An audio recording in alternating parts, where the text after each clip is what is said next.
Welcome to Toffee TV. It is the Everton News Daily. Reports coming out of Colombia today state that there are no new contract talks planned for Everton centre-back Yerry Mina.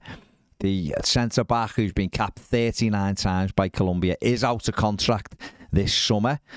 He's just been plagued by injuries, really, since he signed from Barcelona back in 2018. He's only actually made 82 Premier League appearances in that time for Everton. And it's a pity because when he's fit, I personally think he's Everton's best centre-back. The fact is, he doesn't stay fit very often, and that's a real shame because I don't think there's any doubt he wants to play for Everton. I think he's always give everything every time he's played. But you can't really build your defence around someone who isn't fit. And ironically, right now he's been fit for a few weeks, but Sean Dyche obviously doesn't trust him and doesn't trust his fitness at the moment, and that's why Mina's been sub. This was always going to be the case, I think, though. I think he would have had to have a season of perfect health for Everton to be considering giving him an extension. You know, the season started with him going off after about 65 minutes against Chelsea and then being out for a few months. So it was always likely to be the case that he would leave the club this summer.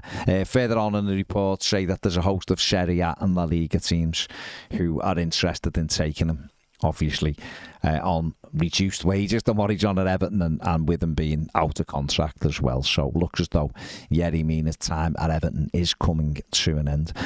According to some reports today, Alex Iwobi, there's been a breakthrough in his contract talks with Everton. It looked as though he was going to sign a new deal back around Christmas time. Then we were told those talks are being put on hold until the summer. Rightly so, really, given the predicament Everton were in. Iwobi has 15 months left on his current deal with Everton, and according to these reports today, there seems to be some kind of breakthrough. I think that might be coming from Iwobi's side as well. He stated that he wants to stay at Everton. There will be other clubs who are interested as well. Excuse me. And on top of that, there's news today that suggests Abdoulaye Doucoure will stay at Everton next season as well. Everton do have an option on Doucoure of the further year. It looked like he was definitely going to leave the club in January. He'd fallen out with Everton manager Frank Lampard, wasn't involved in the team. It looked as though he was going to move to either Fulham or West Ham. They were both very interested in taking him. But Sean Dyche come in. Doucoure wanted to stay, was worked hard, got back in the team and has done really well since he got back in. He scored twice in his last 3 appearances for Everton. And now, again, these reports suggesting that Everton may well exercise that option of a further year to keep him at Goodison Park. Again, I feel like these two are still dependent on whether Everton are in the Premier League or not. I think it might change if the worst was to happen, but we're in with a fighting chance right now, and those two are doing okay, particularly Doucoure, I think, is playing very well at the moment. Everton have again today been linked with a move for Udinese striker Beto. Everton bid for Beto in January on deadline day, but it was too late for Udinese to consider selling him, and that bid was rebuked.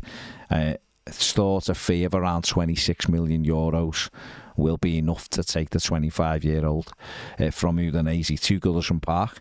Again, it's another player that's been linked with a few other clubs as well. He has 15 months left on his deal in Italy as well. He has scored 9 goals in 19 starts for Udinese this season. He is 6'4", so he's a bit more like a Dominic Calvert-Lewin in that respect, as opposed to the smaller Neil Maupay. So, you can understand why Everton are looking at that.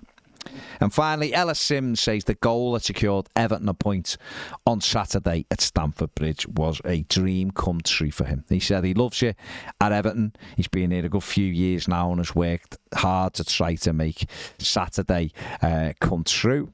And he's going to keep working hard in training and see where that takes him. He said he loves scoring goals. There's no feeling like the ball hitting the back of the net. And as Sean Dyche has already revealed, he went and had a chat with the manager last week about the areas he needs to improve on. And that's what it's going to be all about now for Sims. Come off the bench to score such a key goal and a really well-taken goal as well. Will it give him lots of confidence and give the manager and more importantly the players confidence in him? So hopefully he will continue to work hard and can really kick on now from that goal and hopefully play a big part in getting Everton safe this season. And then he can have a proper pre-season with Everton and see where that takes him. For more on that, check out Everton TV. Don't forget to subscribe to our Toffee TV football channel. Get over there for all non-Everton stuff. Give this video a thumbs up, subscribe if you haven't, and if you want everything in one area, just subscribe to Toffee TV Premier. The link is in the description. The QR code will be on the screen in about 2 seconds. See you later.